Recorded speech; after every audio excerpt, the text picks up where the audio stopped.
the selections today and tomorrow. So today we'll find out the first rep, 8 million yuan, an upgrade every single year. Right now, for whoever qualifies, that's about 14.5 USD, by the way. So I know your weakness. And you know what? Oh, I know your weakness too. So a lot of familiar faces, but of course we also do have new names coming, guys. But let's look into 4AW first. We are seeing a new face here according to the data that we've collected. But let's look into 4T now. Things off by going to the ban map and the survival case. He has that mobility as well. So I feel like, well, it might be a dangerous position to be for 4T. Big Side Village. Let's look into the personas first now. We are seeing an insolent. All right, Cho. Looks like we are going to see Marcus in action. And right now, the first chase is going to happen. Oh my god, that's a really, really fast leap out.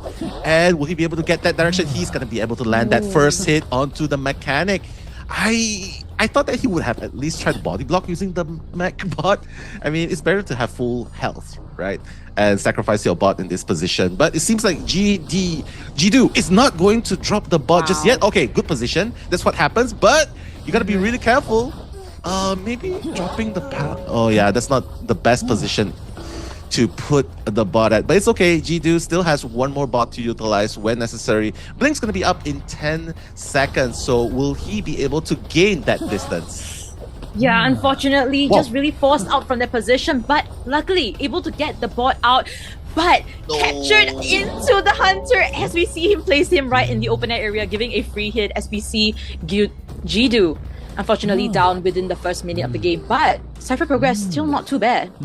Not too bad indeed. Almost 3 ciphers to be done. For those of you who are new to this game, you gotta decode 5 ciphers, 5 full ciphers to open the gate and escape with as many survivors as possible. So right now, Fenge is going to place that cue ball nearby, just trying to stop the blink, just to catch Marina off guard. Beautifully played, and now Marina has to be really careful because Fenge, he can just go straight for the rescue. Okay, a little bit of delay will ensure that the rescue happens successfully. There's the blink. There's the flywheel, but he did not use the flywheel to negate that. So unfortunately, last effort is going to be triggered, and he needs to just find that position to die far away from his teammate Cypher. As we see the Cypher progress slightly lower for the first Cypher now because of the netting, but let's see how the support will come through with the Archer. We wanted to see this, but unfortunately got captured by the Hunter into the ball. As we see Mechanic will be seeing the chair without any harassment, unfortunately. Bottom left, we're seeing the Archer coming through. Will she be able to hit it? Seems like she doesn't even try it here, and Mechanic will be seeing the chair for the second time. Now Cypher progress currently very slow as Hunter hits into ball form again. Yeah, and unfortunately this lineup, right, I think they were a little bit greedy. I think one kite might not be enough, because right now if you commit to rescuing Jidu, here's the thing. There's no tide turner that allows them to buy more time. So you can rescue, but Fenge can just farm him off. So they gotta make sure the body block happens, but no, Jidu's gonna go down. And unfortunately, Archer, still at full health. I think she can still try and commit. She still has 3 bows and arrows. Just needs to be careful not to be dropped off the cue ball. Right. Oh, that connects. Perfect. And one more run for Jidu. Yeah, a body block from 6-7 as well. Jidu will survive for another day here. Does have a flywheel to work with, so she better use it soon. As we see the ball form coming in again, will she be captured? It seems like she does. The open air area, and a free hit will be registered to you, but the flywheel comes in at a timely manner. Beautifully done, and Archer can still provide the support if he needs to. Right now, the 4th Cypher is already at 100%. It's not the full Cyphers yet, but this is a beautiful support coming out from 4T. If they can buy this time, more time, I feel like they can stay all the way until the very end. That's right. As we see, Jidu unfortunately got captured once again. Will be placed in the open area. The hit will be inevitable here. As we see, Archer got healed by the psychology using the Wi-Fi heal. All right. Oh, that's gonna connect again! Fenge, you gotta realize the Archer is still in the vicinity. Maybe a little bit of misdecision there, and the pallet slam as well. Fenge is currently facing high resistance from the survivors. Look at there's 4. There are 4 survivors nearby here. Sorry, 3 survivors nearby here, and the Archer, okay, is gonna be stopped at this moment. But again, one more arrow. Let's go!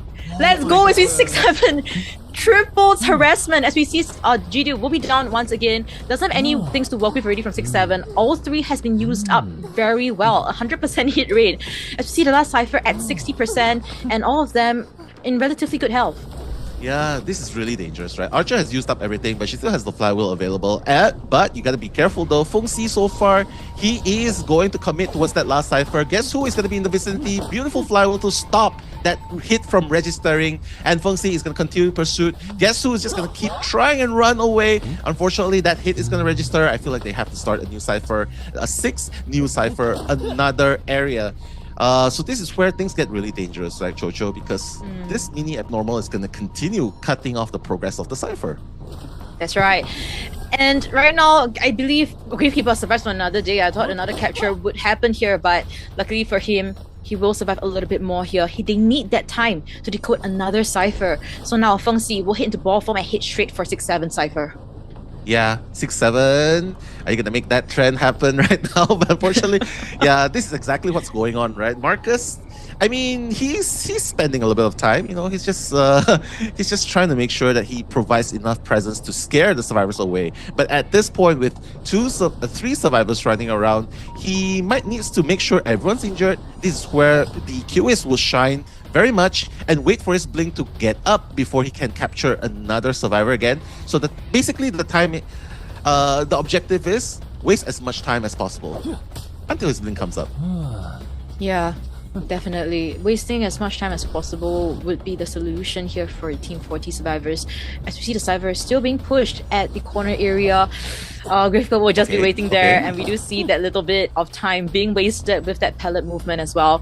So Marina actually doing a great job kiting here, potentially helping the team buy even more time. As we see the cipher still being progressed here, things are looking optimal for 40 survivors, but if guess who dies here, I wonder who will come in for the rescue. I guess it's all man on board. It connects. The tip of the staff actually hit, registers, and guess who is gonna go down now? So I guess, Chocho, we're gonna play a game of guess who's coming to rescue, guess who, right? But Marina's in the vicinity already, right? Because the cipher's already primed. So it's like, you know what? I'm gonna force rescue, get Terra Shock, doesn't matter. Cipher's gonna pop, I'm gonna rescue anyway. So opening up the front gate, that's 6-7's responsibility. Right now, 40, the only job they have is you gotta make sure that this kite is gonna last long enough. The blink that's gonna register, but hey, you know what? It's a very high possibility for a draw at this point. But no one is touching the gate so far, Chocho. But so it feels like Fenge, he might be able to get more than just a draw at this point. It's a question of, I believe, whether the ball form would help him get towards the other side. But Fenge, I think he had some Peniters being propped up here, so he just wants to double check to make sure that nobody can come for the rescue. But at least this helps in the tie situation. He does not have any ball to further prolong this. And yeah, 40 survivors will get a tie game. I think it's just too much tunneling onto the into the decoding progress by each of the survivors. 6-7 more. This is great. Okay. This is great. I mean, it's not the starting matchup because we already had one, but yeah, of course, there's meta picks and stuff like that, right? But along with the warp, so very confident potentially with his orbs. Okay, Mr. Hermit, are you the one who opens up the map and connects first, or do you not want to connect and just go for the hit? So obviously it's the former, right? Just connect first, just make sure the ciphers are all connected, shared progress, get the charge onto them, and at least, hey, that's a little bit of intel, like, oh, okay, 2 survivors are on 2 of the 5 ciphers are connected. So obviously making a mark towards MX, probably does not know who it is yet, but obviously he's gonna see it now. Wow, MX already caught by that stun at the very beginning. The hit is going to register, and that's gonna be MX's first hit. Doesn't really matter, he can still kite a little bit longer because his teammates still have the charge ready to share the damage. Yeah, so pretty early hit, I must say. I mean, MX, but now he's in the double story area, so this would help him actually levitate a little bit towards the other side. So, but the blue charge still hits over there. Archer changed her charge to the blue to share damage with MX. So they potentially want a very long kite here, at least a 3 cipher kite coming in from MX. MX also making that prediction very accurately, dodging that successfully, but the red one still stuns him and the hit damage is shared. Wow. His aim is actually really godlike, right? With the exception of that Sauron. Other than that eye on the sky, every single hit basically connects, right? So right now, okay, I might have jinxed it. My bad. But MX is basically at half health now. He doesn't really need a charge here. I mean, a charge and a stun would definitely help it. But wait, just pushing Elect down. MX is just gonna continue kiting on the boat right here. One hit is gonna solidify. It's gonna bring MX down. So Elect choosing to be a little bit greedy here. Like, okay, you know what? Let's see if the charge gonna connect. Okay, Custer Curse kicking in, but the warp gate coming in. But does that really matter? MX knows exactly what's going on. Jump back in. Is that what's gonna happen? That's exactly what's gonna happen, and that's gonna buy so much more time. MX so nimble. This is the third time he got caught in this same area, Jojo. Yeah, the area is pretty tight, so we can see MX struggling a little bit, but at the same time, he has actually spent 2 minutes into this kite already and will almost be down here. So in a while's time, but MX has already expended all his equipment already, so the question will be whether they were still coming for the save or not. Cypher progress, still not too bad. MX, can he survive the blue charge Elect is going to throw out here? Yo, unfortunately not. Yeah, he just knows the kiting routes, right? He knows exactly where, because that's the only safe route. If you don't go this area, this direction, where else is he gonna hide? But it really doesn't matter, Chocho. Like what you said, he's already done more than enough. Look, 3 ciphers almost done, and that's with a connected, fully connected ciphers, just slowing down everything. So gonna reconnect the circuits, just making sure that all ciphers are sharing the same burden, right? Gravekeeper coming in, potato coming in for the rescue. A Gravekeeper without the charge has to be really careful. That one hit is gonna register, doesn't really matter. And for those of you wondering why is he not using the charge, he just wants to land as much damage as possible onto the rescuer. And right now, the charge coming in, MX, that's gonna be, a shared damage buy. Okay. Survives for another day here. I believe Archer is also trying to come in for that support, but will it be enough here? Alright, we'll be forcing Elect to potentially just stay still before that stun happens here. MX does not survive that charge here, but the hit misses because Archer is there to give that support. But MX doesn't survive for another day here. Archer is here still, does have another 5 more seconds before she can use it, but seems like she will not attempt with fate here. Yeah, I mean, the chair is quite near, but he's gonna try and bring the MX towards somewhere closer to the middle. I mean, the chair was just there, right? I feel like it's a little bit greedy at this point, but he just wants to do a little bit of cipher controlling a little bit closer towards the ciphers that are remaining, right? So right now, 6SY, that's the damage that's going to be registered. Everyone is already at a 60 to 70% damage at this point. 2 sharing the red charges, but the ciphers are going really, really fast. Look, Jojo, everything is almost prime because it's a shared cipher. It's a gift, but it's also a curse right now, a double-edged sword, and all ciphers are almost done. 3 ciphers done, 2 ciphers at 90% at this point. Yeah, it's very hard to tell who really has their backs against the walls here, right? Because look at the situation here. All of them are injured. Ciphers are actually almost primed here. And things cannot look more sticky than this, right? CZ is coming in for the rescue. Does not have any flywheel to work with. Another stun here, another hit. Could be it. But CZ... Waste the time!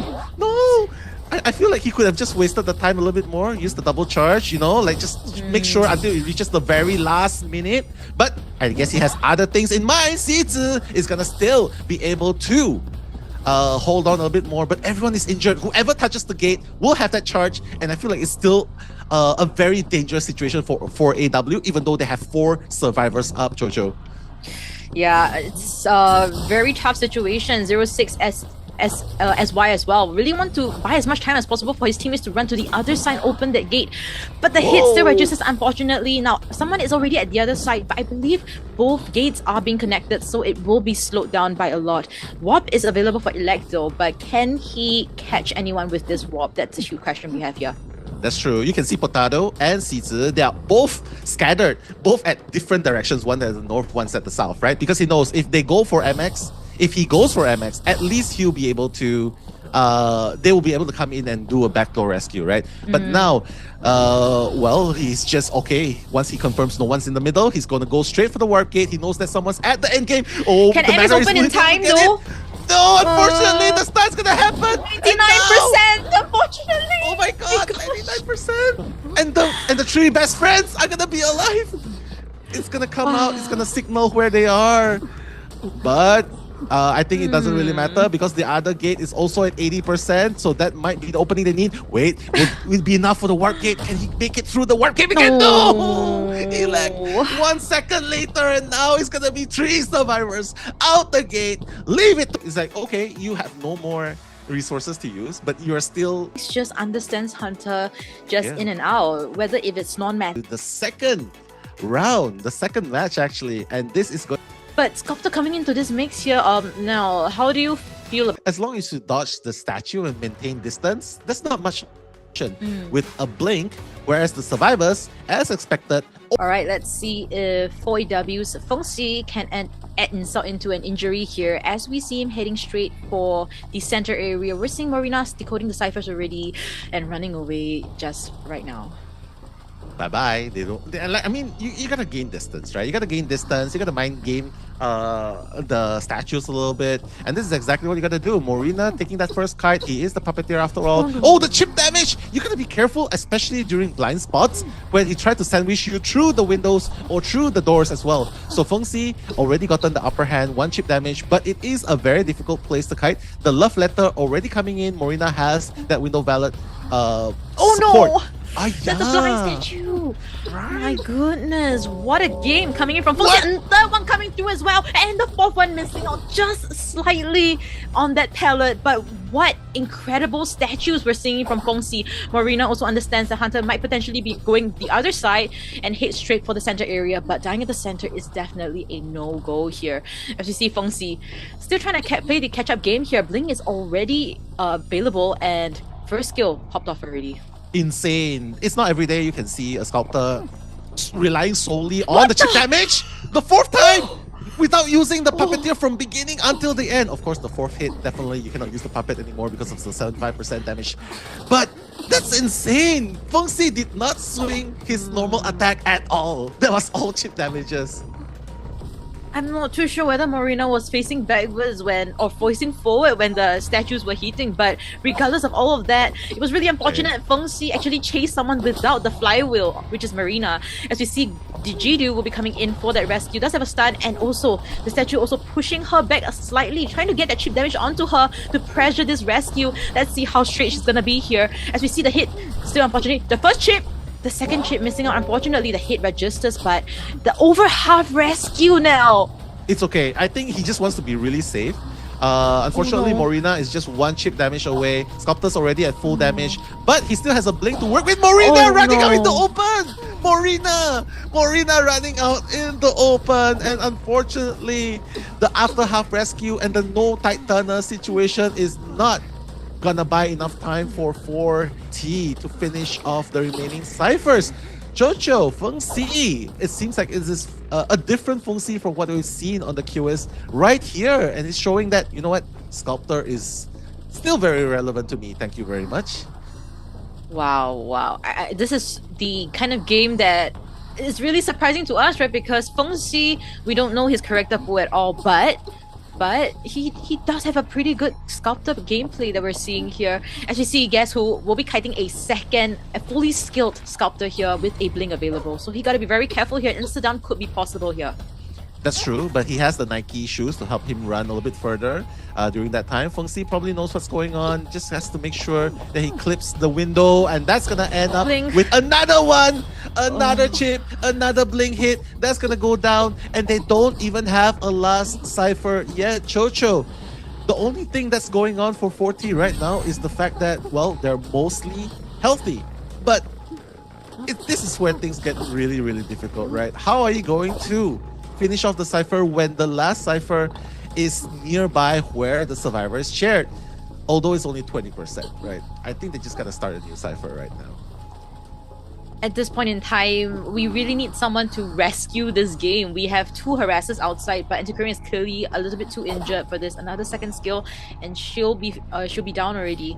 But 6-7 is in the vicinity, potentially going for the over half rescue. Yeah. Fenge also using the second skill to try and see where the nearest survivor is. Does know where 6-7 is located. Let's see how much of the tunneling we'll be seeing from here. But 6-7 trying to farm out as much as possible. Oh, I thought a pallet stun could be possible there, but seems like he will not go for it. Beautiful. Focused on the second skill. Yeah, zigzagging. Beautifully Ooh, done. nice. That's how you kill it. Okay, beautifully done.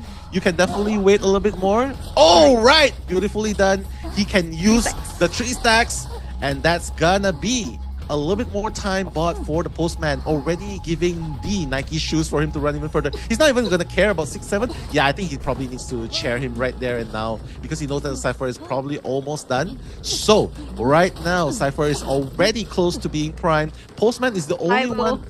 Wait, oh my god. Oh, going from the back. Going from the back is good. Yeah, it's good. The double. But the statue. Great. Okay, pop. All right, 3-man end game, Cho, and with a stack onto the to Enchantress as well. Guess who needs to get the hell out of there? As 6-7 is the one being chased. Fenge still pursuing onto the Enchantress actually. So this might give an opening to 4T to at least try and get a draw. A draw would be very good for 4T survivors right now if it's possible. But Jidu is still at the gate here, able to dodge out the second skill, able to dodge out for the second time as well. As we see Fenge deciding to tunnel down on the anti-pyramid instead. This gate is at 30%. And seems like guess who will be near the gate here. All of them wants to lock in on this front gate. I'm not too sure whether this is the right play now. Exactly. Like he already knows everyone's here, so it renders his teleport useless, right? So he doesn't really need to worry about the other gate being open. So this is the danger of revealing your cards. Like, hey, everyone's here. I don't have to worry about the other game. No more pressure. He's just trying to focus on Jidu at this point. And fortunately, no detention, remember. So he's relying on his chip damage mostly. But right now, guess who? Oh my god, they're almost opening the gate and Jidu can make a dash for the dungeon that's actually near the factory. Fenge, despite the early start, the early amazing start, this might 60%, no. Wait, 70%, 80. A little bit more. Flywheel is also available. Stuns possible coming in from the anti-aquarium. If she does make this, she can jump as well. This is a great play coming from somebody. Oh no! My gosh, as we see Jidu. And rescue after half. And basically, if you look in the match stats here, things just was not looking great. But in this map, you're pretty sure it's still a comfort pick, even though it's a non-meta character at this point. Yeah, top-down build as well as from the survivor side, a double TayTien. Wow, the Morning Star trying to look for that first target. MX is definitely in the vicinity, and I swear MX probably wants to play the Magician because of that back shaking emote. But whatever it is, a Magician definitely does have a potential to counter Itakwa as well, especially with the 1. But Elec is still building up the Wind Force, trying to get that distance up against MX closed. MX is still kiting in the vicinity, so I guess it is round 2. Chocho, 1v1 between MX and Elect. Yeah, another deja vu moment that we're seeing from BO1 with the different characters but same set of hunter and survivors. As we see MX able to cut it out. A pellet stun right from the get-go here, trying to mind game the veteran master here, but unfortunately he still comes up on top. MX raw kiting this, no magician wands being used just yet as we see the walk be ready now.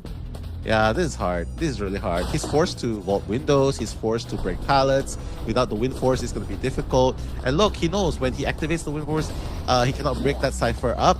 And the one finally going to be used for the first time. And already the Cyphers are moving. 3 Cyphers almost up to completion, Chocho. And Elec has yet landed a single hit. Yeah, it makes you think like, oh, why did I bring the Windows block for this? It seems like MX is doing just fine. As we see the bird support coming in well. First hit still not registered now, but what is it? Yeah, I mean, he probably knows that it's not a blink.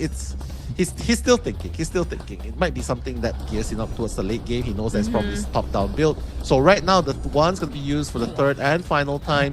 Elec is still trying to circle around. And look, 3 Cyphers. And with 1 ult support, finally, the first hit lands onto MX. But at what cost, Chocho? 2 minutes into the game. This is tough. Another pelleted area. 3 pellets to work with. But MX bolted into the Hunter. And we'll see it's been a very long kite, but I believe MX could have kited that a lot longer considering the terrains. But 3 Cypher kite now, and last 2 is being worked on right now. Yeah, and Potato can come for the rescue if he needs to, right? Because right now with the watch, he can safely gate that distance. And honestly, he doesn't really have anything to fear. basically take one hit and he can still rescue successfully, right? So right now in the vicinity, Potato getting hit already. Oh no, the rescue's gonna be a little bit late. Whoa! The terror shock. No, he underestimated the attack recovery of the Itakwa. Will this be? Oh no. Will this be the time Elect makes turn the tides? My God. You gotta turn something here as we see CZ coming in for the rescue. Now it's over half, and now situation is suddenly flipped. We're seeing Elect actually having the upper hand here. CZ will come in for the rescue. MX will have the Tide Turner in effect, but no items to work with, and that speed boost coming in from Elect as well. MX will get the hit registered, unfortunately, but what can we say now that I honestly did not expect the hit to connect onto the first officer as well. Yeah, you mentioned the attack recovery as well. Yeah. Great point that you mentioned, and yeah, it seems like... I have another point to make. What is it? Kind of greedy not using the watch. Kind of greedy not using the watch, right? Because he kind of, I mean, yes, MX did a 3 ciphers kite, but it's still wrong to assume that the game's over, right? So Elect has already ejected one from the seat. Potato's at 25% health, and with the warp, he's gonna try and catch up to Cizi, and that's the last cipher being decoded. So now they are forced to start a new cipher. So that's gonna be, I mean, for AW, they were set for success, and I feel like they gave too much. They gave up too much, and now Elect's back in the game. Yeah, it's just little opportunities like that, and Elect took advantage of it. We saw the immediate reaction followed by that Terra Shock as well. So great stuff as well coming from Elect, but now can he snowball from that? It seems like CZ is actually stopping the snowballing from happening, prolonging his kite as long as possible as we see CZ entering this pelleted area. Does have a window to work with. We're not seeing any speed boost coming through because he only has a Tide Turner, but last cipher is being worked on, 60%. Yeah, beautifully done as well. Not giving that down too soon, right? Cypher's already, like what you mentioned, almost 80%. But the basement is here. So Elect can choose to put him in the basement. And that might make things a little bit more difficult because Potato kind of needs to go and decode. But no, he's actually the one coming in. So he's probably going to sacrifice himself just to get down. He's probably going to use that 5 seconds, right? Invulnerability just to get a rescue. But you gotta make sure you hit the right person. Elect. Misses it. No, misses! Unfortunately, Cizi. He's just waiting. He knows that the Cypher's prime, right? Cizi. He's gonna be dragged back.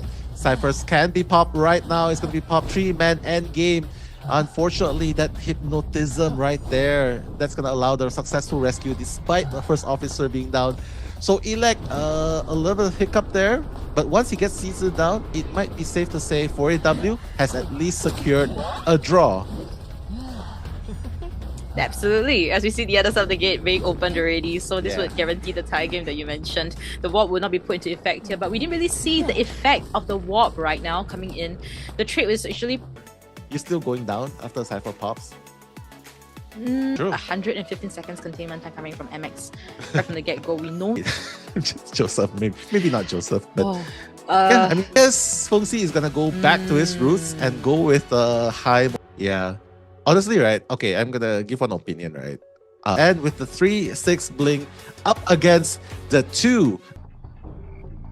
40 survivors have to break both legs here and try to gain that advantage into this matchup here. As you see 4AW heading straight for the Fire Investigator, 6-7 on this as we see him heading straight for the gate area. 2 pellets to work with. First one already been broken and the other one already been slammed down. Now we'll be seeing a Frog Inflatables with that skin. So this is going to be looking very interesting as we see 6-7 still surviving for the most.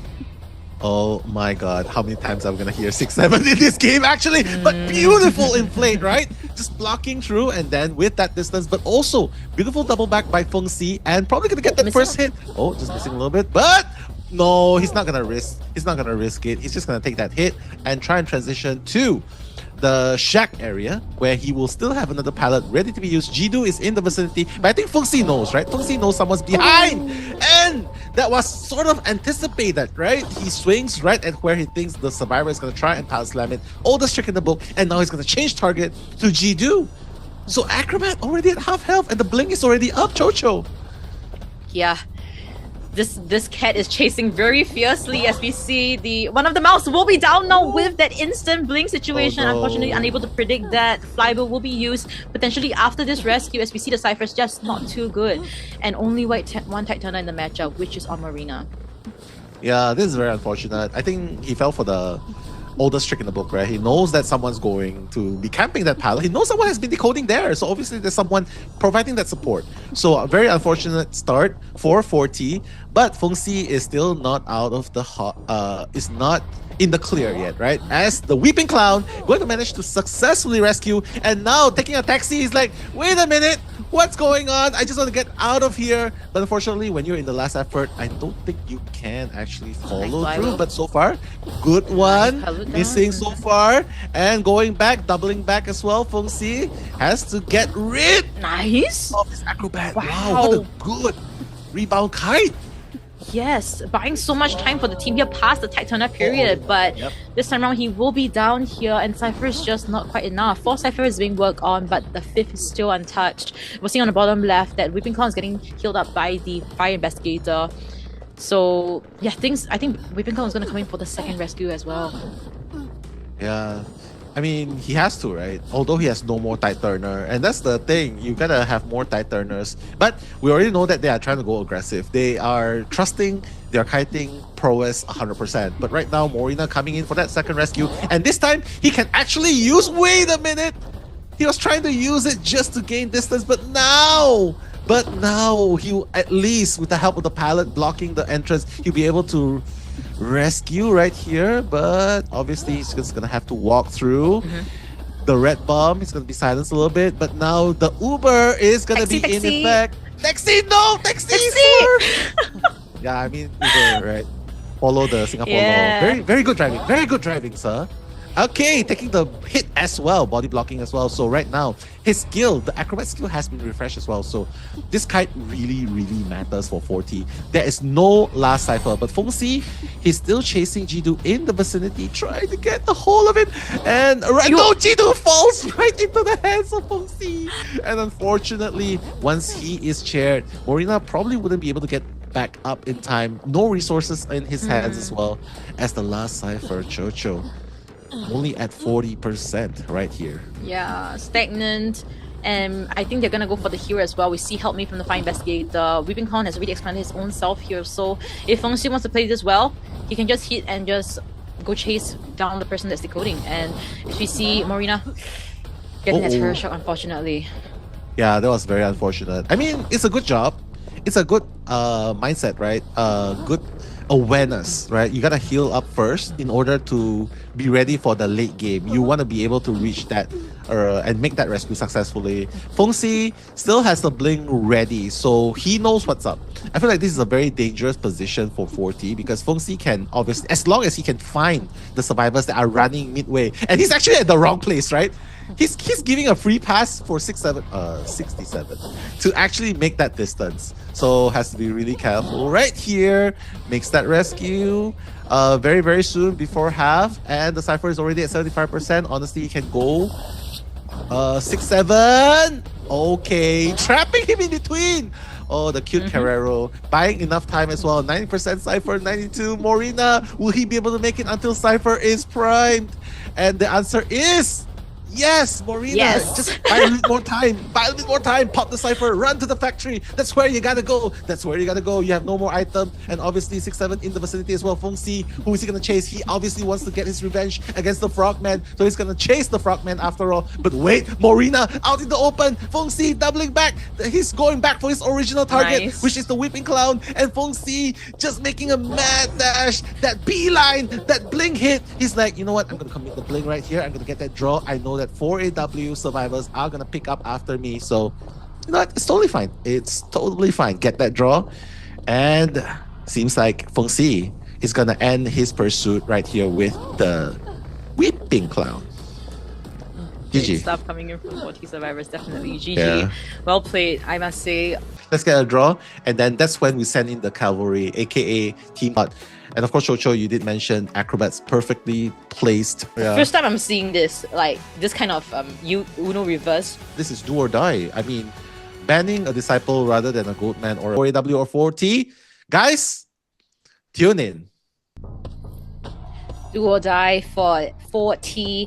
As we see Elect leading the team here with this potentially last matchup here. We'll be chasing 06SY, which is on the Antiquarian. Does have a lot to work with, so he will change his targets to CZ inside the factory area. Fire Investigator with 2 inflatables. Is it really the best option here? Let's see how is he going to be placing his cage here. Almost 80% on their resentment. Yeah, I mean, the cage is gonna be a factor here, right? Oh, interesting choice. Putting the cage before putting the peepers. Oh, he's... wait a minute. He's actually already outside the vicinity, going after CZ as well. So CZ already choosing to leave the factory. This might be a really good place, right? Especially against the Goatman, because there are pallets, there are terrains that can block the Goatman here. So Elect has to get CZ. Oh my god! Oh, that the was so beautiful close. negate. Yeah, that was beautifully done. The negate.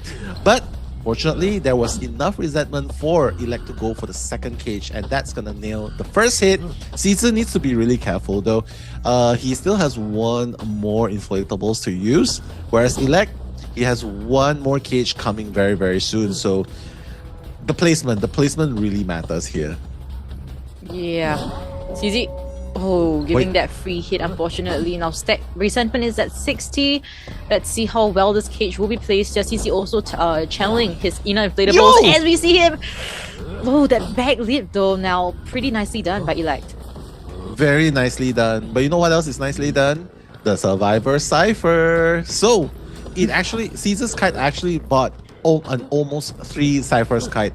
At this point, right, the audience effect is really proven to be a very effective persona, ensuring that they have extra decoding speed of 10%, stackable, I think, up to the 300% decoding speed, decoding progress. But now Potato coming in for the rescue, gonna get that hit, half health, doesn't really matter, not using the pads at all. He's like, you know what, I'm gonna save this pad, I know I'm gonna make this rescue happen. Elect is not gonna be able to hit anyone just yet. Cizi in the wrong side, but he's not gonna be hit at any point just yet. Elect does not want to break the pallet just yet. Wow, Cizi very, very dangerously stunned there. I mean, I know you're not an acrobat, but you're playing like an acrobat right here. Oh, breaking the pallet as well. Wait a minute. Elect is using a lot of single chip hit. Yeah, he's using a lot of that, a lot of resentment being used as well, but unfortunately did not get those hits as well. There was an obstacle behind him and he backstep as well. A lot of things happening here for Elect, not really to his favor, but let's see how the support will come through with the Antiquarian on the side. With CZ pushing him backwards, CZ will survive for another day. 4th and 5th Cypher has been started. Another chip damage onto the Antiquarian now. This Goatman, a lot of chip damage, but no full hits. Yeah, this is very unfortunate. When you play a Goatman, right, the most effective Goatman is the one... Oh no. Okay, finally gonna go down, but here's the problem. The Antiquarian is already here to provide the support, so it doesn't really matter. They are geared up to securing. They're like, you know what, no matter what happens, we want to make sure that we at least get that draw at this point. Beautiful flywheel, coming into a stun, and just making sure that he hits the Antiquarian again before picking up Cizi. But while all of that is happening, the Cyphers are being pushed at the moment, so to speak, right? Both Cyphers are going to be pushed. Cizi gonna be finally picked in, but the Antiquarian, obviously very, very close in the vicinity, will not be able to do anything just yet.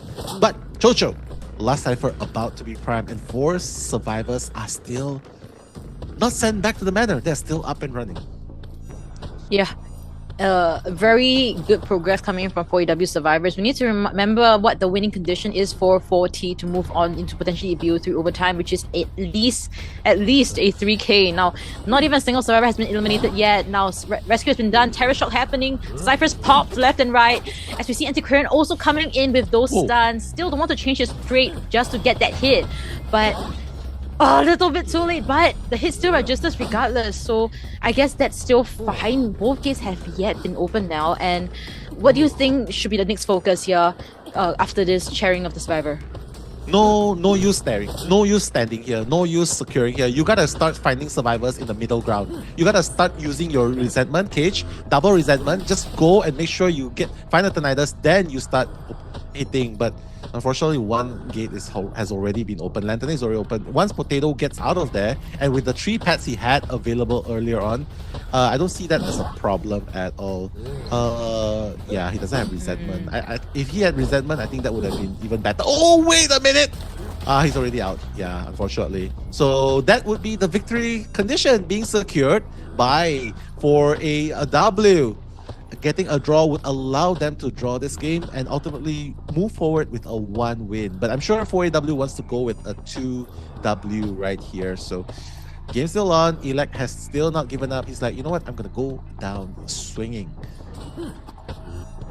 Absolutely, and we're seeing an inflator being used here. CZ getting closer to the gate, but being stopped here by Elect's cages, so forcing that hit onto the inflatable. Antiquarian can't be seen anywhere here. Alright, it's near the Christmas tree area, so both of them will be trying to go for a mad dash towards the gate. But question is, Elect, running into the Hunnen's space and flywheel as well. I guess he really wanted to go into the cage, but unfortunately that did not happen. CZ will be hitting the hit, and this will then mean that Antiquarian can crawl out. Cannot. Warriors right here. They knew the game objectives. They knew the win objective. Interesting picks, bringing in, like I said, so much flavor. Everything into the for itself. Chocho, like every single game, tight, with the exception of the last moment. And also, I mean, this entire win that they have here, because other than that, you mentioned everything. And YuzuPONN. So hopefully we'll be able to see more about what this Vietnamese team in the qualifiers era. You still remember that MP era? The Met Penguin. Absolutely. I believe he is confident coming into BO1. This might be unfavorable for Jiala, but strike first. That's Chocho and Nello. Let's get it. Heading into the matchup, Jiala on the IV here against ST Survivors. We're seeing him hit straight for the center area. Airy Forest already rotated away, heading towards the Fake Gate area. Oh, and the IV's main body. The tram, unexpected one coming through. Jalat. I was going to yes, say Jalat. Is it? Jalat is Yeah, really. very Jalat. Very Jalat, yeah. That it doesn't seem to stop him so far, but the tram hit was definitely like strike 1-0 tram got strikes first. But right now he's still circulating around the area, trying to find that first target. Pre-drop pallet already by Bronya, that's the puppeteer, while Jiala is still trying to find that first person to infest, right? So he's gonna infect the Enchantress first, but I'm not sure if that's gonna be his best target to chase first. He's moving on towards where Handsome Boy is. Honestly, he's perfect timing too, because the shield's already off. And the blink's gonna be up really soon. Yeah, and we're not seeing a lot of any like Ostrakon or like any fear radius increasing. Corruption is stagnant. As we see him see the Gardener vault over as well, heading towards the behind area. So there is that distance established with Jiala. Blink is available though, but Jiala knows that there isn't enough distance here. He will blink through here just to get that single hit, but he's gonna run towards this corner area and get the hit. Was it not enough? Was it not enough of a distance to blink hit and Terror Shock the Gardener at that point? I felt like, right? Maybe it could be debatable. Yeah, maybe it was worth the risk yeah. for Jiala there. Well, whatever it is, now the bubble gonna try and buy some time for Handsome Boy, but the 100% fear is gonna bring Handsome Boy back to the warm embrace of the shadow. And that's gonna be the first casualty down. Handsome Boy on the chair while the rest of the teammates, Puppeteer, has wanted order. So Krabby is in the second floor trying to just finish decoding, but unfortunately Jiala's gonna stop him in his tracks right here. A lot of ciphers with a lot of progress, but none of them are completed just yet. Yeah, and considering the timing, we will expect the ciphers to be popped left and right, but rescue coming in from Gravekeeper hit registered as well. Handsome Boy will be heading towards the graveyard area, known to be a very strong kiting area, as well, especially with that shield that the Gardener can generate. Now we're seeing that potentially she's trying to prime that so that it could happen, but fortunately the Ostrakon will teleport through. Handsome Boy will be stunned, and the hit registers unfortunately. Now 2 ciphers have been popped now, and the third one will be soon. 4th and 5th will be worked on as well. Yeah, unfortunately, no last cipher just yet, but it's okay. Handsome Boy still has one more chair left in him, and if possible, Enchantress can definitely come in for the support if he really needs to. But if they really want to play it safe, right, I think you do not want to really push your luck. You really want to just start pushing the ciphers and pressure the hunter as well. So maybe what they can really do here is probably just sell if possible, go for a backdoor rescue, that's very possible as well, and then probably help body block a little bit, or just leave her to die with the borrowed time, you know what I mean? Sorry, with the tide turner, you know what I mean? So trying to rescue right here. Okay, has to make sure not to fall down here. Oh, he's gonna try and farm him off. Okay, trying to farm right near second swing. Let's see if the third swing is gonna work right here in favor of Jiala. Still missing, still missing. Oh no, Puppeteer actually managing to block. Beautiful play. Beautiful play indeed. As we see, Handsome Boy would still get the hit regardless. Jiala's Ostracon and teleport through just... It just cannot be helped there. As we see, Krabby is in the vicinity, does have one stack to work with, so harassment can be activated here. As we see, Krabby a little bit able to get the stun off as well. And whoa! Wow, great play. Wow, and the shield up as well. Beautifully done. ST survivors proving that the full team's communication is so effective right here. Handsome Boy still lives to fight another day, but now 100 fear stack is gonna secure it. It's already 75%. I wonder if they're gonna secure this. Oh wait, it's not gonna be. Oh, the stun not gonna work. Is he gonna force it? Is he gonna force heal? Oh no, he's making Jiala doubt it. He's like, you know what? Just hit. But now ciphers are popped. Yeah, everyone's just running.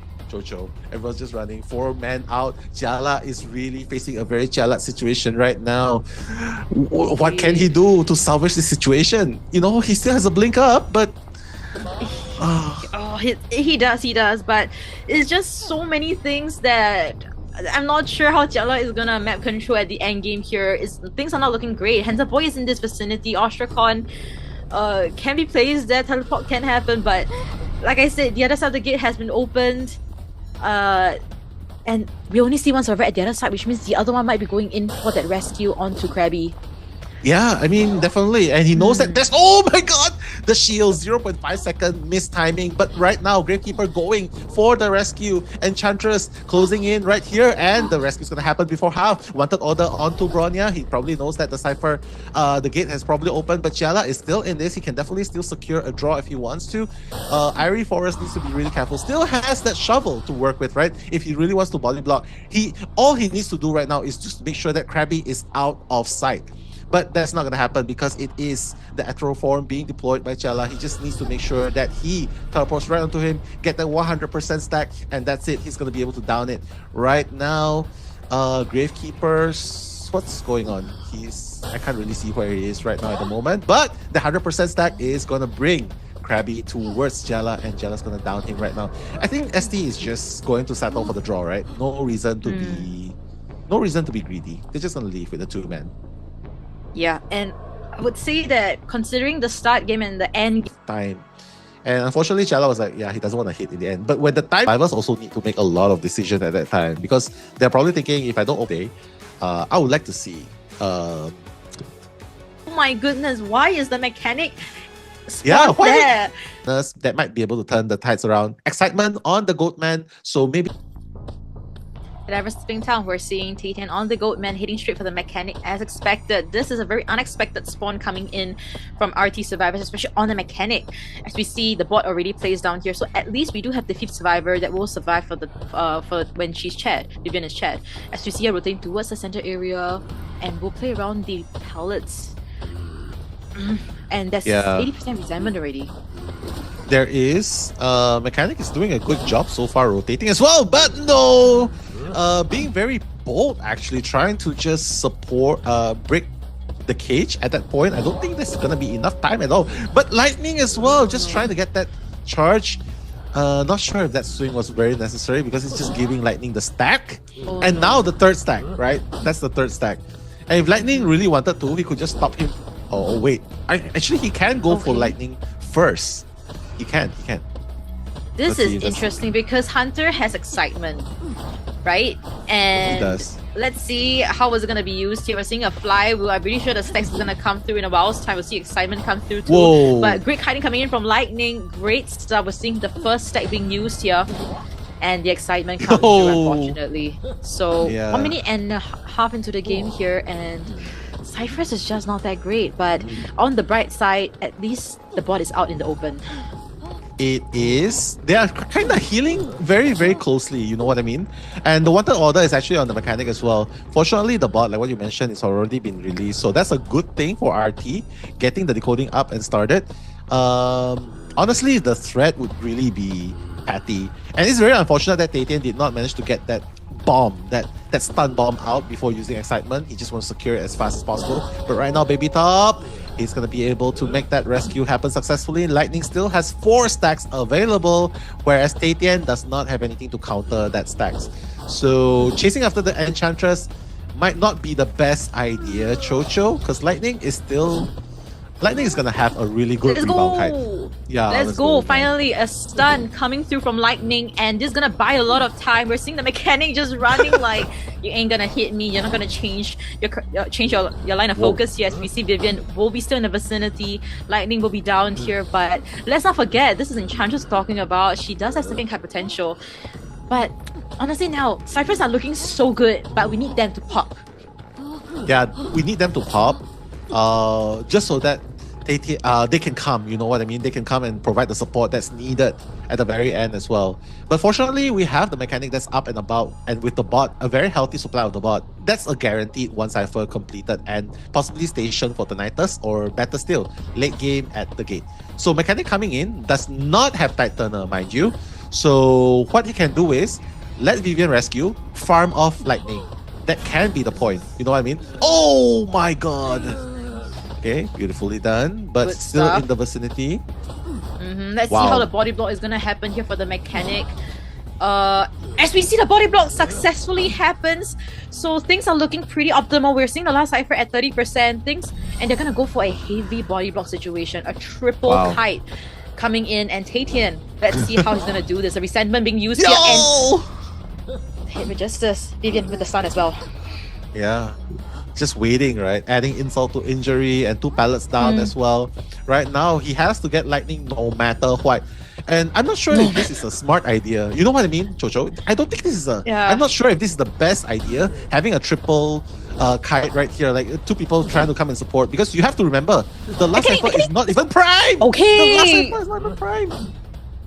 It's alright. Let's just fingers crossed. Okay, but she doesn't have any stacks to work with right now. No flywheel, no nothing. And no, you might be right here. Gravekeeper also used up the self-heal right in front of the Hunter. Mechanic is on the ground. Gravekeeper forced to use his item. And Aeroplanist is only at 70% cipher. What should be the focus point here for TayTien now? He needs to grab Vivian straight away because he doesn't have enough resentment to make his way all across the other map, right? So the basement play is going to be the best play right here, just so that he can stop people with a drop down hit. And ciphers are going to be primed for sure, right? The question is who will be able to make that rescue. So that's going to be 6. Oh, the teleport straight into Baby Top! Beautifully done! He gambled on the fact that it wasn't prime, and he did. And he's gonna try and get Baby Top off of the shovel, but again, even though you managed to get it off, but does it really matter? Because right now, the shovel is always gonna be a problem, especially for the Goatman. Wow, precise. Wow, what a good use of that cage there. We're seeing top down, right? But that cipher, 87 right on top on the second story, middle second story. Vivian is forced to decode another cipher, and we know that mechanic has that debuff when it comes to decoding ciphers. So things cannot look more difficult for them now. We're seeing a backdoor rescue behind as well. Vivian will be the next force of line of focus here. Fly will be used, and pellet stun coming in clutch. So this will allow them to decode the middle double story area cipher. Teleport has already been used. The best time for them right now is to get the down, get the hit, open the gate, and potentially get a tie game. Vivian doing a great job kiting. The down will be registered. It's already primed though, unfortunately. The cipher's gonna be popped straight away, 3 survivors running. And honestly, TayTien, he needs to focus on the gate and not the people as well. It cannot be tunnel vision. Tinnitus might be in the area, but he has to remember that it's probably from the bot as well. It's so hard to confirm at this point, right? TayTien already on the other side of the gate, realizes that there's no one, notices a footprint, right? So what I can do here, down 6 as fast as possible. Easier said than done, right? But after he downs him, he can go and teleport straight away to the other gate. Although I feel like it might be a little too late for that, unfortunately. Good awareness. Yeah, I mean, regardless, Dose 6 is doing a great job containing the Hunter. Oh no! Oh no! But the gate has been opened. Now dungeon is open at the center. Aeroplanist has an aeroplane to work, has a flight to work with. So this could guarantee the dungeon escape, a 3-man escape for RT survivors. As we see that happening right now on the big screen. It did, you know, and yeah, it's just passing through, right? While Patricia was fighting as well. Right, so I think both sides just allowed mistakes to happen. TayTien could go for. Everyone is potentially can get the survivor down. How hard? Who makes the most? A triple tight turner. We'll talk more about it when we hit into the game. Always love seeing the Chinatown introductory video, but right now TayTien in game number 2, first half, is trying to find that first survivor to chase. Obviously, we know that Lightning is in the vicinity, heading towards the middle.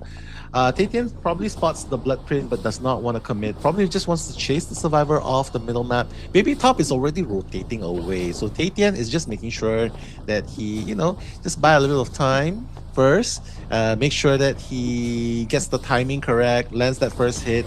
Then, when his trade is up, that's where he can catch up.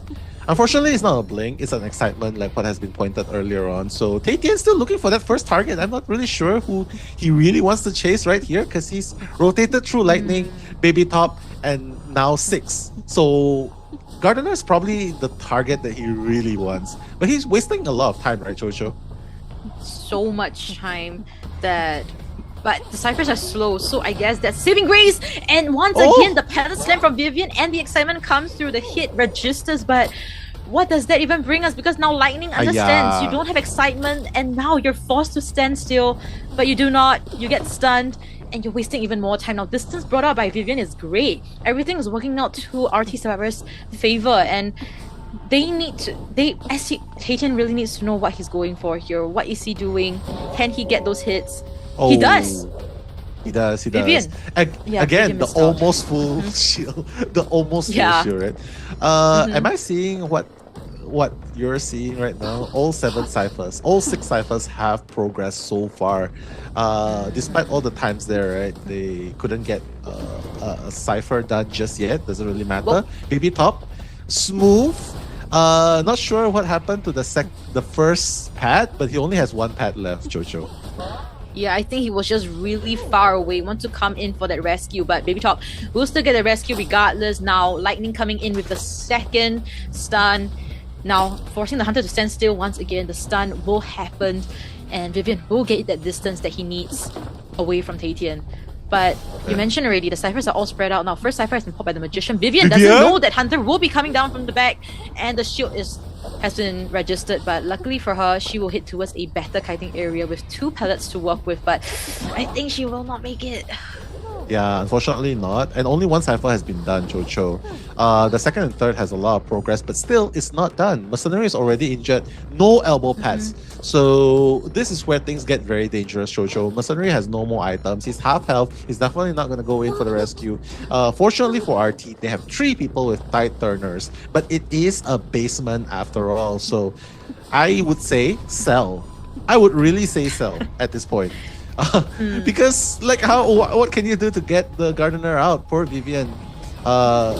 Spectacular showing as the mechanic, but now unfortunately is gonna have to suffer in the basement until the very end. They gotta sell here, and fortunately and hopefully they'll be able to get more ciphers done. Lightning's probably gonna be that second chase. Only has 1 bow and the R left to play. So let's see if the second kite is gonna be enough actually. Yep, is he gonna use it right now? Excitement.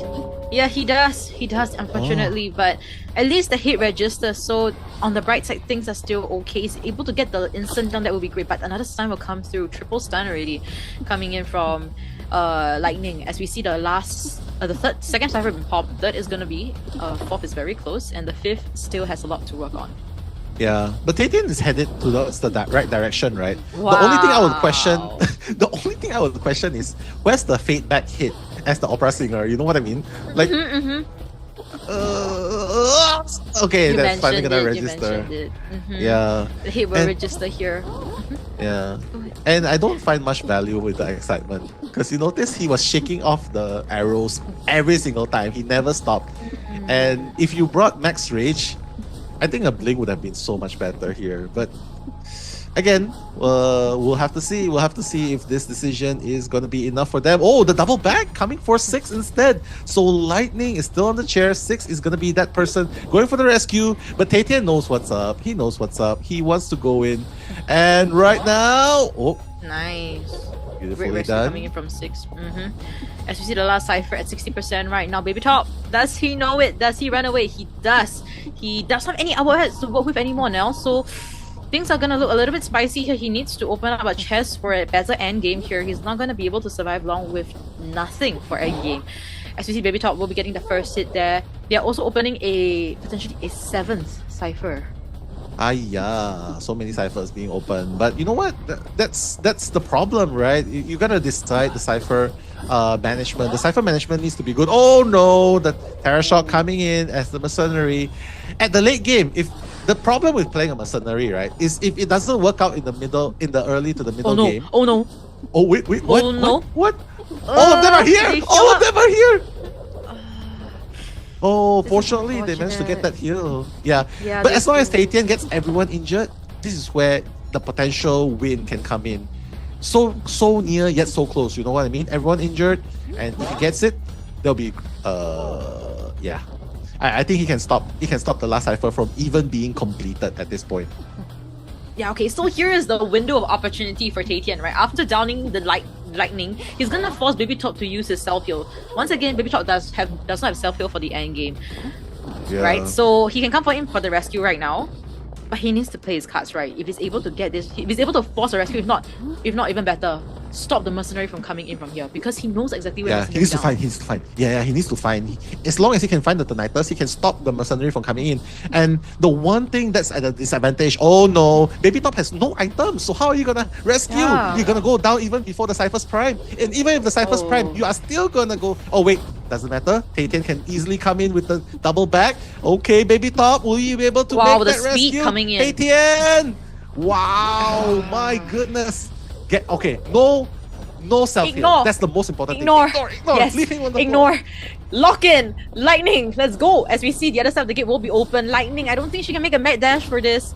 Does have another item to work with, but not sure whether this will be put into effect. Oh, he here. missed! He misses it, He unfortunately. Oh my goodness. As we see, Lightning wait. he will be down here, unfortunately. And 6 Yeah. gets the gate open, so that at least guarantees a 1 escape instead of a 4K game. But I have to say, TayTien definitely did play this late game a lot better compared to the game 1 second half. Yeah, definitely better, right? Oh wait. Yeah, you gotta be really careful. Has to make sure the mercenary. Oh wait, mercenary is nowhere near the dungeon, so I guess that works. Yeah, better to be thin. Sorry, He I can guess. teleport. He can teleport. It doesn't really matter. Yeah. He can just wait. Oh, okay. Yeah. Lightning will be able to get, not able to get up, unfortunately. So that's going to be a 3-man elimination. So GG well played this time by TayTien. So I feel like that's probably what RT needs to hunter character, a hunter player that has a lot of potential. Calm. Yeah, and wow, the He's mechanic definitely is gonna always start there. exposed. ST. That's Chocho and Mello. Will be bringing you the commentary act. Right, so for Jiala right now, he wants to still at the advantage, right? So best case scenario will definitely be a 3k for him. 4k best, of course, but 3k will help him get the first. So see RT Jiala. Can you see the board there? wait. He missed out a little bit. We did see it at the bottom left, just a little bit there. But that's alright. We're seeing Handsome Boy will be the center of attention here. We'll get his mechanic. He's on. Yeah, he's on fire, man. Full kiting build. He knows that he's not gonna go down anytime soon. Yeah, I know. That was me! No! This is Handsome unfortunate. boy! Yo, handsome boy. Come on. You're not immune to Terror Shock. You're not the lawyer, you know. But, You oh know- my God. Why? Why you run such a high risk? You have a bot ready to work. You don't have to take that risk. Oh no, that wasn't even a two cipher kite. That was like a combination of 1.5. Fortunately, the bot is still up and alive. I think that's the only redeeming factor. But Irie Forest is already coming in for the rescue. Clock Watch is going to be activated. He knows how risky it is to rescue without the clock. So come in. Okay, getting that one hit first, allowing Handsome Boy to at least run away. Running into the direction. He knows that he's going to go down very, very soon. I don't know, man, Chocho. I think at least use the flywheel and buy a bit more time. I know you're gonna go down, but maybe that's the only choice. Yeah, I think he knows he's gonna fall anyway. Sacrifice himself for the greater good. Get the bot to work. Yeah, I mean that's the plan, right? Because once you fail the first kite, basically even if you manage to flywheel and buy a bit more time, by the time you finish kiting and if you get down, you cannot position yourself to fall in a favorable position. So, okay. Yeah.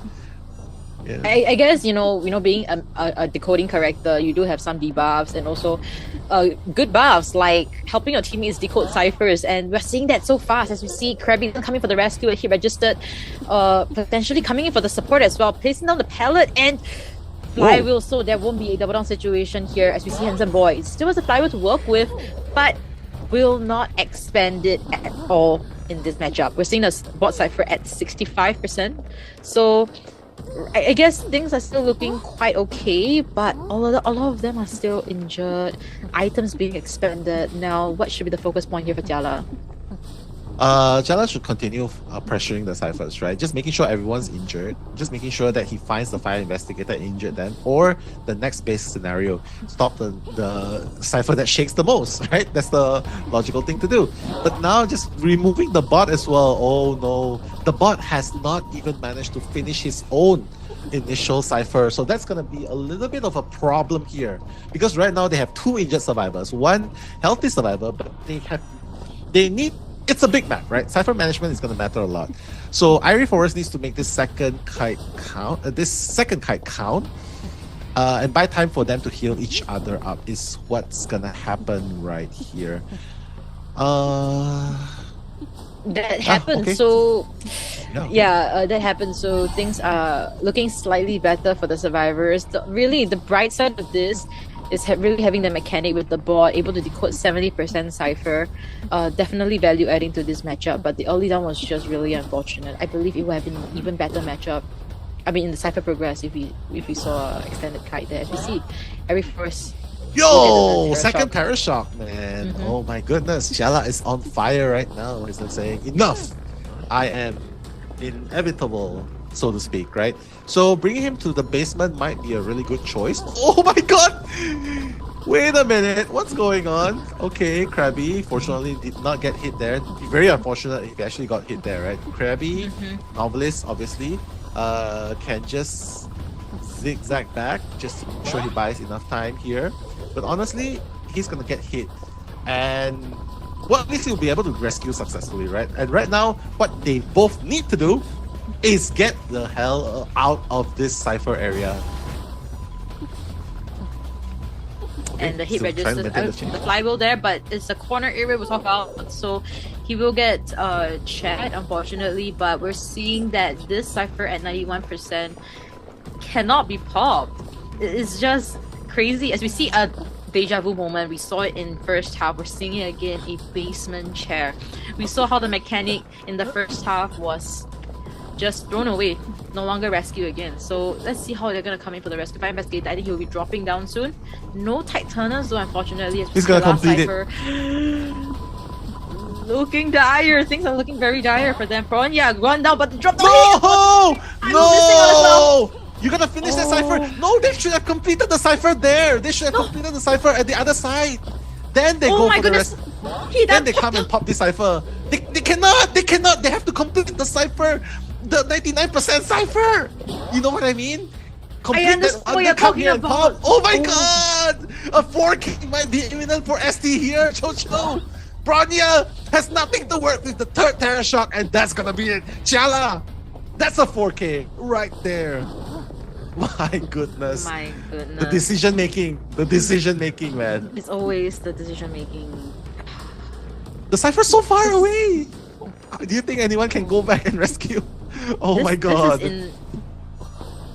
a single flip of the switch and further in this SE qualifiers, and we'll be versing up against 40W in the following matchup right after this. It's gonna be a terror shot, but Jiala missed the opportunity, the win opportunity match. As we look into the match stats here, we're seeing RT with a 5-point lead. In fact, this is Remember exactly we go.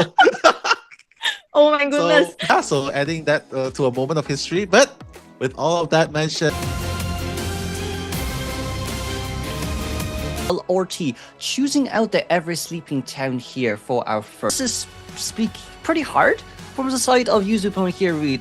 Hermit spawning outside of the graveyard. Attention, alongside with claustrophobia and addiction, which. So the hunter is not going to be connecting the ciphers quite yet. He's heading towards the middle area. He's going to be ignoring the gravekeeper and going straight towards the old geisha house. And we'll be connecting the ciphers now.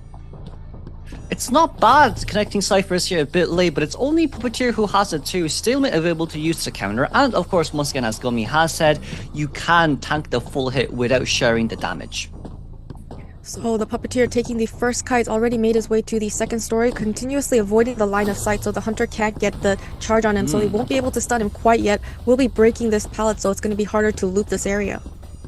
But then once again, you can't forget, right, from the side of Puppeteer here, he still does have movement speed boost that he can utilize, but yes, it's a TayTien that might hurt us here quite a bit. We got Lil Lewis out just on time. This is really nicely done here, but then once again, can we even vault over? Well, yes, we can, and didn't even, oh no, we got the hit, but sadly, it wasn't a terror shock.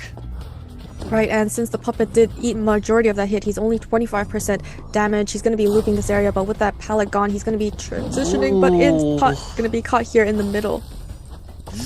Thank God we were able to damage share there. We're gonna go directly upstairs, but sadly it just doesn't seem like our teleportation wants to go up there just yet. Pop up, standing upstairs now, dropping down, rotationing away towards our triple pallets here just downstairs. With warp here activated, we can definitely use Lil Lewis here once again. But here is the question. Ooh, we got the Vault Warp, but the hit still registers. And there's damage shared there with the Magician, so Magician getting some injury onto himself. He's trying to transition towards the corner where there are no survivors. We can see the Archer slowly making her way towards this corner.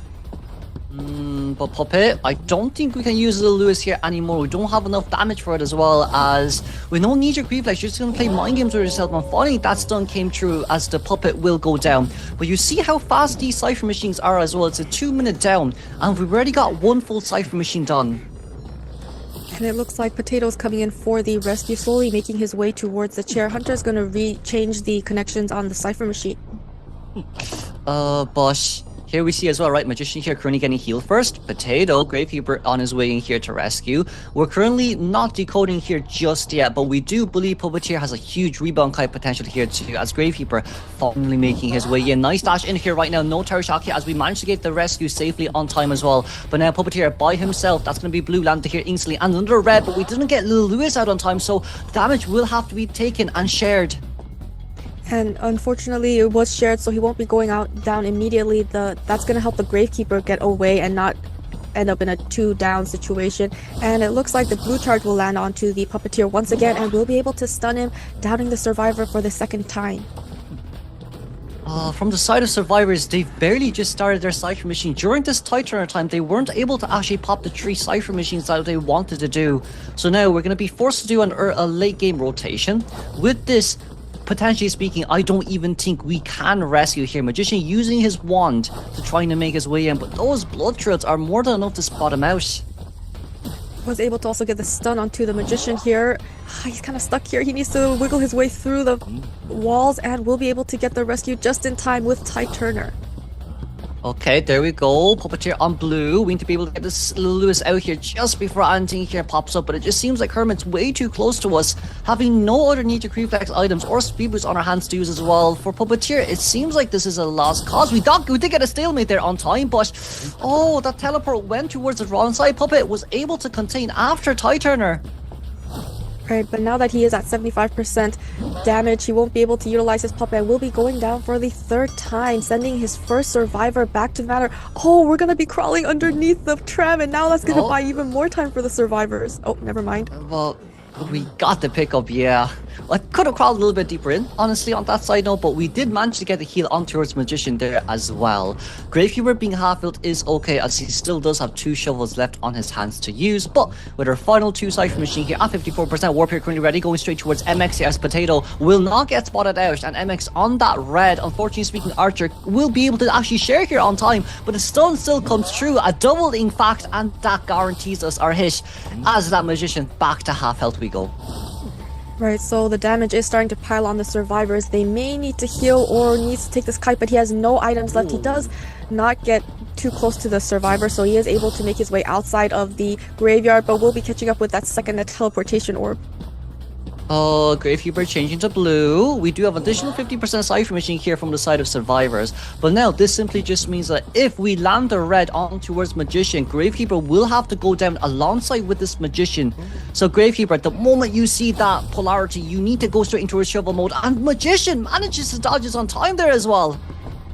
Right, dodging that polarity. Now he's able to go to the next stop on this tram, but Hunter is more concerned with the Cypher Machines at this time, and he's making his way to the geisha, old geisha house, but it looks like Potato is already transitioning out. MX should be getting off tram here, as we do see Gravekeeper here at the double pallet towards Corner House Gate. It seems like Yuzu has found their next target, but instead decides to change back, as we're a little bit worried here with the Cypher Machine decoding progress. Double Cypher Machine at 70, but it just seems like we're able to heal Magician here back up. Maybe not to full health, but a decent amount. But with Tinnitus, I think we're going to be able to find him here. Oh, and it does look like the Hunter does spot him out, but they were able to heal just in time. We see that the Hunter is going to be going for the Archer instead. Oh, what a nice laceration stack! We got the main body stack there instantly just to cancel the teleportation too. We denied the hit on towards the Archer, and not only that as well, it just seems like Gravekeeper's back on that Cypher Machine. He can decode here practically speaking for free, because it's a blue Archer, not a red Archer. By herself dodging that one more time, and another 100 laceration stacks, just by so much time for the survivors here to decode. And finally we'll be able to get the hit onto the Archer. A lot of damage piling up. She needs to avoid the red one because she doesn't want to give damage to the Gravekeeper, but for the Hunter, he wants to get the red charge onto this Archer. Oh, but that's okay. Archer is still alive, still on well. We should be able to pop the Cypher Machine here early as well, because we do not have borrowed time here. Archer is stuck by a corner here by herself. Probably has to use a little crossover as soon as we can. Now, finally connecting the Cypher Machine. What a nice double stun. As Archer goes down, Gravekeeper is still barely alive. But even so, we do still have one last warp on our hands to use. We're tearing close towards middle. Our Hermit still has a chance to 3k. And it looks like the exit gate is being opened up, and one of the survivors are going towards the middle in case the Hunter does decide to pressure that exit gate, and he will be utilizing warp and going after the Magician.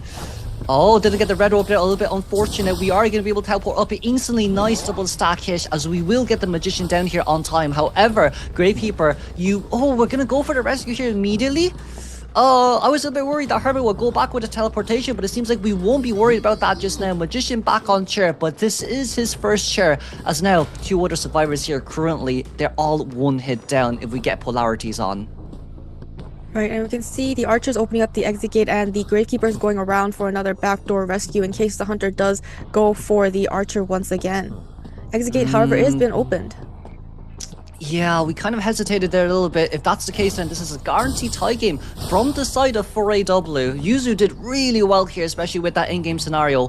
Potato does have that additional shovel to use here as well, so even if we do manage to intercept him, I don't think it will be enough. Let's congratulate from the side of 4AW being able to clutch this tie game in that in-game scenario. The side of survivors. But even so, Yuzu has done really well. We can see that the ZZ was able to get I would say Enchantress is still a heavy counter regardless of what. The Enchantress off to the left. Hullabaloo will be spawning straight. Will be very fast mid to end game, especially after rescues as well. But and the Hullabaloo has spawned outside of Graveyard, and he's making his way towards 6th, the Aeroplanist, as the first chase.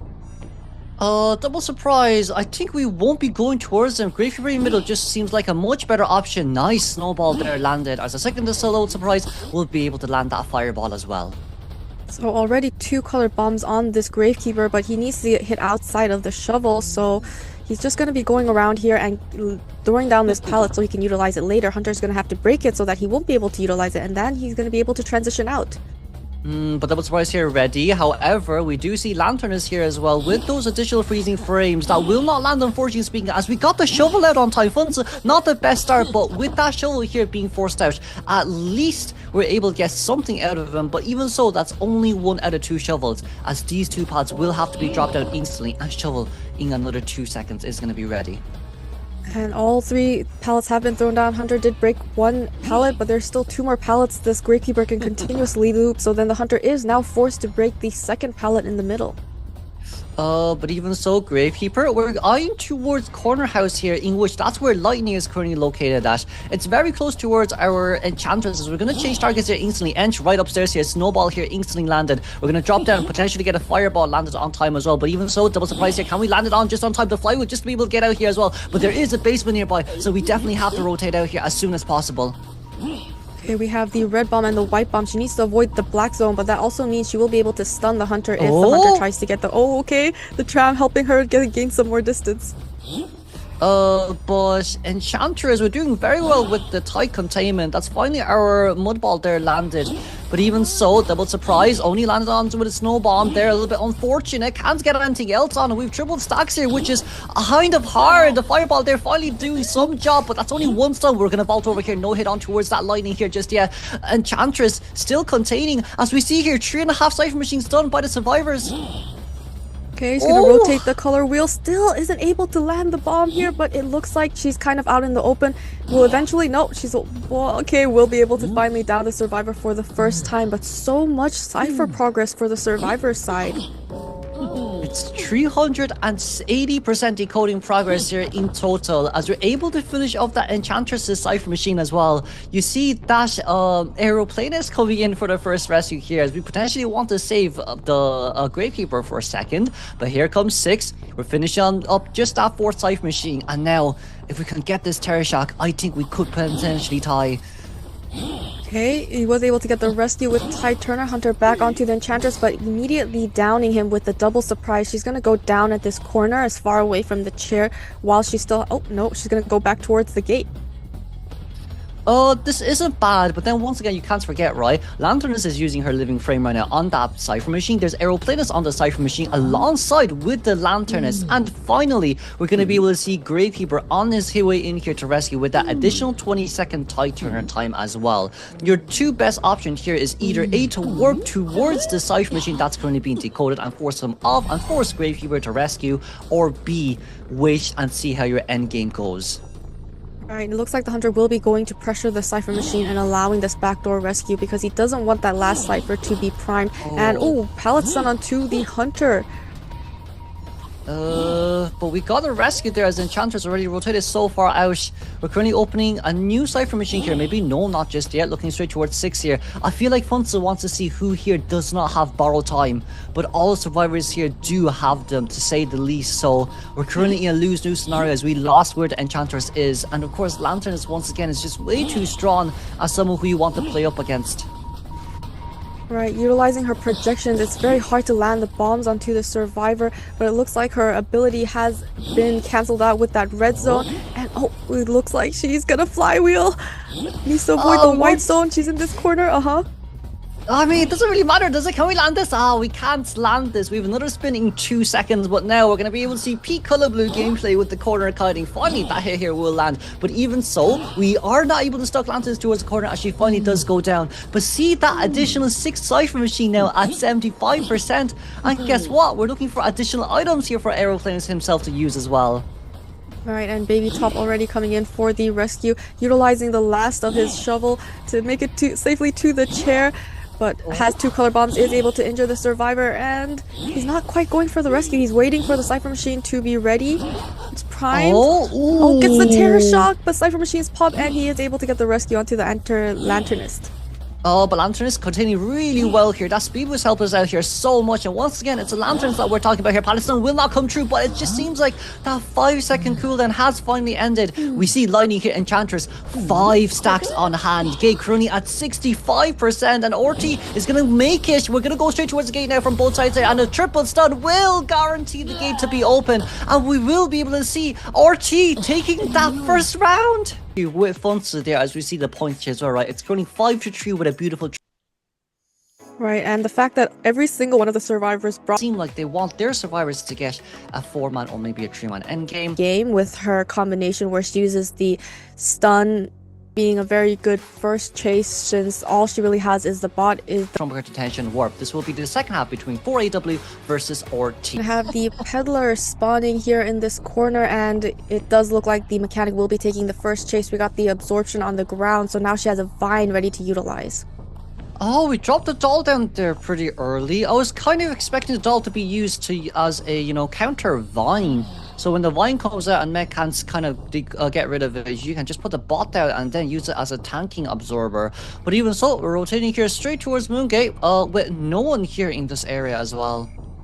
It looks like the meteorologist already transitioned out towards the shack, and now the hunter does get tinnitus, so she knows there is someone here. She's hiding behind shack. The question is, will she be checking behind?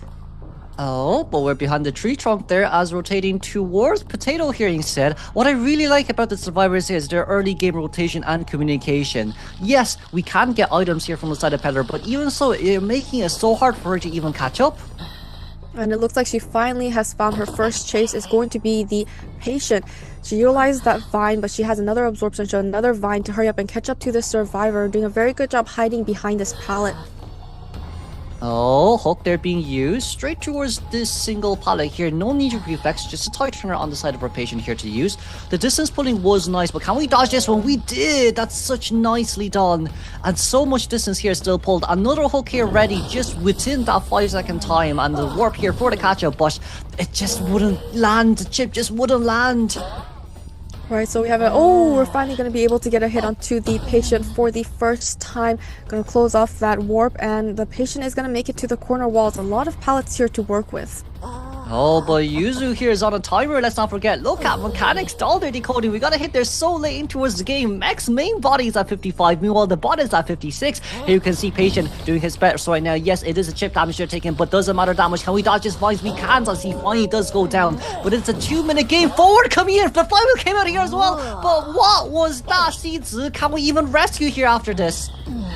Hunter's going to absorb the ground so that the forward will be stunned if he goes in for this football, but it doesn't look like he's going to be able to utilize it any further because he is at half damage. You don't want to get a double down situation before you're even able to rescue that survivor, so we'll safely be able to chair the patient, and we have one in order on the mechanic.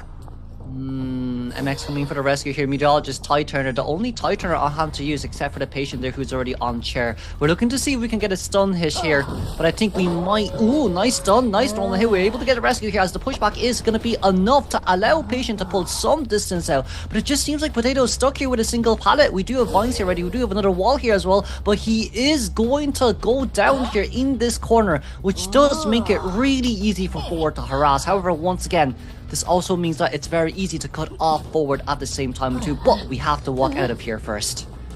Right, and the hunter is expecting the forward to come in for this stun. Is able to get the stun, but the hunter dropped down just in time. We'll take the hit. Still half a ball left here, let's not forget. If we want this win game, we can't rescue this early patient. We were able to crawl out there. We were able to get a stun forward. I'm not too sure about that. Patient should have crawled in that scenario instead of staying over there to heal. And now with a double down, mechanics being forced into rescue. Meteorologist at half health. Yuzu is able to take so much advantage point here. Meanwhile, don't know where the ship really went, but if we're able to take the hit here, that's an instant warp backwards. And it looks like she will be taking the hit here. Attack recovery, and the hunter has recovery. He's going to utilize warp. He kind of misses, so it allows them to get the rescue just in time, but the immediate hit right back onto the patient. Forward just healing up, and the hunter's right next to him. Oh, the ball here will be pulled. We're going a bit closer here, but it's in straight towards the Cueist, so that's not too bad. Yuzu guaranteeing a tie after such a bad early game is such heavenly surprise for himself as well. But now forward, be able to pull out here. We did use up self-healers. We want to go straight towards the forward. Mechanics stall is still outside. Mechanics main body at 90%, as we can see here too. Chest opening from the side of Meteorologist as well. And now going after that mech, who does not have too much here to continguish. I mean, Cypher progress looks pretty good. They've almost primed up all the Cypher machines. They just need to get it finished. Is going to be able to get the stun here at this pallet, but with the distance, Mech is still going to be able to vault, but the vine coming out here kind of misses, but she vaults into the hunter. Yeah, but the speed boost help us out there so much. Stun here will still come through. Cypher Machine done. Cypher Machine Prime. Nice pop from the side of our survivors. Barely escaped that tough scenario. And then Mech by herself able to dodge those vines here just once again. No fly on a hands to use, but we will be able to take the window there as 3 seconds until knee-jerk reflex here is ready. We do have Dungeon just on that side as well. Bokeh currently being opened. Yuzu is on a timer, but with the peepers here drop down, Mech can't go anywhere. The exit gates, however, are both being opened up, so even if she does go down here, it does look like that's still going to be a 2-man escape for the side of A for AW. Yeah, it's, you know, it's with the fact that it's, once again, right, mechanics. Seconds, good containment time. He still had one hook Sure, that can be a possibility there as well, but then you're just to going be near. The Pharaoh Lady is the better choice, right? yeah, audience effect, except for the first officer, which our Peddler for YW Funse. Hunter spawning in this corner, she's gonna get an absorption right away so she can have that vine so she can travel faster across the map. She will be running into Baby Top, but she's heading towards the factory where she does not see the Pharaoh Lady, or she does see the Pharaoh Lady and the blood trails going up to the 2nd floor. Oh, we're finally being able to spot her there, but once again, right, it's Embalmer who already has the face of that Pharaoh too, so if you do want to chase after this Pharaoh Lady from the side of survivors, at least right now it's a guaranteed tie game for them. With Pharaoh here dropping downstairs, I feel like we're going to have to reset that cooldown as soon as we can, but just trying to idle around here until the cloak form has ended. Funse, changing targets here one more time for 6, maybe? No, we're going back towards Pharaoh one more time. So it may have been her looking for a different target or baiting the survivor thinking that the hunter has changed targets. She's going to be out in the open here. A lot of pallets to work with and obstacles. Hunter has a vine and a chip damage, but now she's gone into her visible form once again. Yeah, we see double stack. Oh, nice bait there from the side of Funse. Funse once again, a bit unfortunate, didn't see that curl there from the cloak form. Chip damage will not land, which is unfortunate. But you see as well, 2 Cypher Machines already at 70% plus. We vaulted over, no Terror Shot hit on towards Funse. That's so unfortunate. Vivian barely surviving that one. Hunter gonna close the distance with the warp. She's at this pallet and she will be able to make it back towards the walls, but the vine coming in, will she be able to make that vault in time? She is, and the hunter unfortunately has to break this pallet to close the distance. Oh, Embalmer already getting the face of Our Lady right now. We're so far away as Vivian's main job here is to go towards that corner as soon as we can. The further away you are from the coffin, the better it gets. We got the chip damage there, and of course the vines came through instead of the walls. So this just means for Our Lady, the containment is going to be even longer. What a nice dodge, what a nice pallet drop down, and once again, back into invisibility form. And at 75% damage, she doesn't have any more fake illusions that she can utilize, but it looks like Hunter's trying to predict where she is with the vines, isn't able to do so, prolonging her kite even more. Oh, Funse has such a hard time here trying to get the Pharaoh Lady down. This is her 3rd cloak here, Pharaoh Lady being used. What another nice dodge! But it just seems like we took the kind of rebound there instantly. 50 stacks from the side of Archer. Lightning, a little bit unfortunate. Backstep here is ready. Very nicely done. As the Pharaoh Lady going down here one more time. But you see here, cooldown's almost ready from the side of our Archer here to use. Archer, bow and arrow, ready on a hand. No, not just yet, but that's okay. Guess what? Look at where the coffin is! It's on the other side, the other corner of the map, so now the hunter has to make that distance, and she's just utilized warp, so it's on cooldown. Oh, they're not going to resurrect her quite yet because there are survivors nearby that can actually get this rescue, so they're going to get the rescue first before using this coffin. First officer is able to get the rescue just in time with Ty Turner. Oh, but here comes the hit here once again. Pharaoh Lady gonna go straight towards the corner here. It just seems like, look at what's happening here. Pharaoh Lady going towards water tanks, and Bomber rotating towards Moongate ruins. It's the direct opposite side, just because we want Pharaoh Lady to utilize as much pallets here as possible. But not only that as well, Archer right behind our tail. This harass is gonna buy us so much more time, but let's see if Archer's gonna be able to do it or not. We're ready in canned. We're ready here instantly as well. No stun here, no corrosion effect, a little bit unfortunate. Picks up here instantly, but it's just a free one for Archer, trying to body block here as much as we can, but sadly here no hit over towards the other side. Archer, we are able to body block, but sadly can't predict where this Pharaoh Lady is. It's just too hard when she's invisible. And is able to vault this pallet, but now the hunter going through the wall absorption. Now the invisibility is gone. She can't finally see it, but the Archer taking a hit for the Pharaoh Lady, prolonging the kite even longer. Oh, we're teleporting towards the wrong character here. It's the Embalmer, who does not have Coffin on himself, yes, but doesn't really matter that much when it's a completely new survivor on a Cypher. And look, Far Lady and Archer here currently decoding together at the same time too. Meanwhile, our first officer is still at full health. There comes the stun from Laceration 6. All he needs to do is to continue for a little bit longer, but finally that hit did land. Chip damage lands as well, but doesn't even matter that much. Look, Far Lady stealing the Cypher machine. The Cypher should be done in 20 seconds. Hunter will be absorbing that Cypher machine, stopping that from moving, and the Embalmer buying so much time here. Will finally be going down here at the pallet chair for the first time. But last Cypher machine is 89, so it's almost primed, and just one survivor needs to come in for this rescue, and it's going to be a 4-man endgame situation. Oh, but then Embalmer, can we maybe drop a coffin down here for ourselves later on? It doesn't seem like we can, as we want to try get the target hit down here onto his Embalmer. Body block did not manage to come true. But of course, once again, you can't forget, first officer still has another chance here to rescue. But I feel like from Survivor side, you see as well, right? There's already someone at the gate. We're currently rushing the gate here as soon as we can. Warp/teleport. No, sorry, it's teleport ready in 30 seconds. But right now, with all survivors here currently on the rush out, it's the Pharaoh Lady here coming in, trying to go for the backdoor rescue. And an officer making his way towards the gate. The gate is now open. Officer has another pocket watcher to use for additional 5-second tie turn time. But let's see whether or not Pharaoh Lady can get that backdoor rescue, because if she can, as you can see bottom left hand side, if she's already about to make it, we might be able to see a 4-man escape here. I mean, right now, 4AW Hunter needs to get at least a 2-man elimination to make it to round 3, but the exit gate's already open. The 2 survivors are already at the exit gate. Now we got the backdoor rescue on the Embalmer, so Pharaoh Lady at the cottage and the Embalmer trying to open up the exit gate and move. It doesn't really matter what the survivors do here. We can force Embalmer to open that gate to give Peddler even more pressure. But look where that Pharaoh Lady is. We're so far away from the Hunter right now. The Vine here will be used here instead. But yes, there's only one Vine here. We'd even use any of our other items here to gain more stacks. Teleport straight towards the other side. First officer, no items here left in our hands to use, but it doesn't really matter that much. Pharaoh Lady already used so much of her items. Already has bought so much more time here. And Embalmer's gate is also open at the same time too. Let's not forget, Embalmer can use Stash Coffin. The resurrection will happen, and it's a final 4-man escape from the side of RT up against 4AW. Let's congratulate RT. A beautiful, beautiful 4-man escape from their survivor side. Survivors, the ability to contain the Hunter so long as the Pharaoh Lady, and also the Archer support it bought so much time. Much from their Hunter side.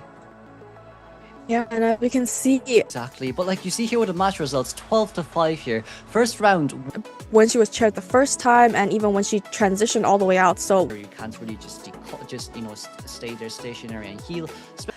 Group stage, we're going to be seeing tomorrow's matches, day 2 teams. We already do know who our first representative is, which is RT.